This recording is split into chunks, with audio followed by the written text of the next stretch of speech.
Quand on est dans un mécanisme justement de contrôle, on n'écoute plus son corps. On fait les choses de façon militaire. J'ai mangé ça, je dois me dépenser de temps. Ce soir, j'ai telle activité, donc il faut que je mange ça.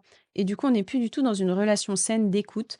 Alors que notre corps, encore une fois, comme il est programmé pour notre survie et pour nous maintenir en bonne santé, il nous donne en permanence les bons signaux.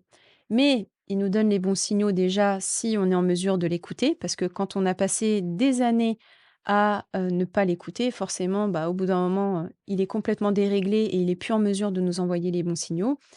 Et en plus de ça, si vous n'êtes pas en mesure de l'écouter, vous ne pouvez pas justement suivre ses bons conseils, si je puis dire. Écouter votre corps, c'est le respecter. Et respecter votre corps, c'est l'aimer. Et là, en fait, vous avez vraiment l'équation parfaite pour avoir une relation saine avec votre corps. Et donc, plus vous allez écouter les différents signaux de votre corps, plus vous allez être en mesure de le respecter. Et franchement, une fois que vous avez ça, je vous assure que c'est tout simple. Le corps, il vous guide. Si vous écoutez les signaux de faim, de satiété, de repos, d'énergie, bah, en fait, votre corps, il va fonctionner de façon optimale. Et quand le corps, il fonctionne de façon optimale, et c'est là tout le paradoxe, c'est que naturellement, il perd du poids.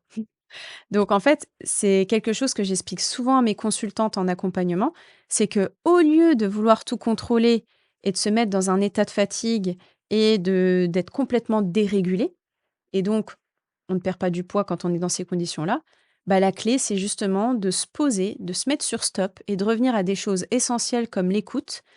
Et à partir de là, le corps refonctionne de façon optimale et à partir de là, on perd du poids naturellement. Je trouve que c'est un paradoxe qui est énorme.